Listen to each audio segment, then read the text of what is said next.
నియోజకవర్గంలో ఈరోజు ఏదైతే మెడికల్ కాలేజ్ ఉందో దానికి సంబంధించి ప్రభుత్వ మెడికల్ కాలేజీలని ప్రైవేటు పరం చేయకూడదు అనేటటువంటి కార్యక్రమంతో వచ్చారు.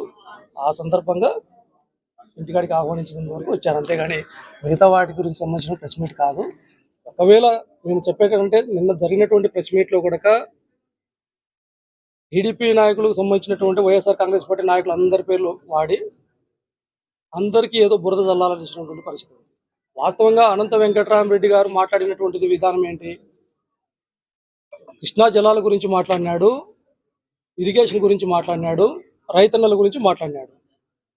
ఒక ప్రెస్ మీట్ యొక్క ఉద్దేశం ఏ విధంగా ఎవరైనా కావచ్చు, మాట్లాడినప్పుడు దానికి ఏదైనా వీలైతే సమాధానం చెప్పాలా, దానికి ఖండించాలా. విమర్శలు ప్రతి విమర్శలు ఏ పార్టీలో అయినా సహజంగా ఉంటాయి. 2005 నుంచి నేను రాజకీయాల్లో అంటే ప్రజా సంఘాల్లో నాతో పాటు దాదాపు 11 మంది పేర్లు చదివి అందరి పేర్లు తీసుకొని వచ్చేసి వాళ్ళకి సంబంధించినటువంటిది బాయిలు పేర్లు పెట్టుకున్నారు. విలువలతో కూడుకున్నటువంటి రాజకీయాలు చేయాలి కానీ విలువలు లేకోకుండా ఏదో మాట్లాడిన వాళ్ళకి సమాధానం చెప్పాల్సినటువంటి అవసరం కూడా మాకైతే లేదు. ఒకటైతే చెప్తా ఉన్నాం, అనంత వెంకటరామరెడ్డి గారి కుటుంబం గురించి మీరు అంత నానారభసగా మాట్లాడాల్సినంత అవసరం అయితే లేదు. ఆయన మాట్లాడిన దానికి సమాధానం చెప్పండి, దానికి యాక్సెప్టబుల్గా ఉంటుంది. అంతేగాని అదంతా లేకోకుండా ఏదో మీరు మాట్లాడాలి, డైవర్షన్ పాలిటిక్స్లో భాగంగా తీసుకుని పోవాలా, రైతన్నలకి జరుగుతున్నటువంటి సమస్యలను పక్కదావ పట్టించాలనేసి మీరు ఏదో మాట్లాడినంత మాత్రాన అవి ఎవరికి ఏమీ అంటుకోదు. ఇటువంటి మాటలు మేము ఖండిస్తూ ఉన్నాం. ఎందుకంటే మాట్లాడినటువంటి వ్యక్తులు కూడా ఆలోచించాల.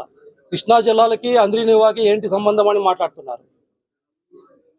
కృష్ణా జిల్లాలకి అంద్రినివాకి వచ్చేటటువంటి అనంతపురంకి వచ్చేటటువంటిదే కృష్ణా జిల్లాలు, అంద్రినవుకు లింక్ ఉండేటటువంటిదే కృష్ణా జిల్లాలు.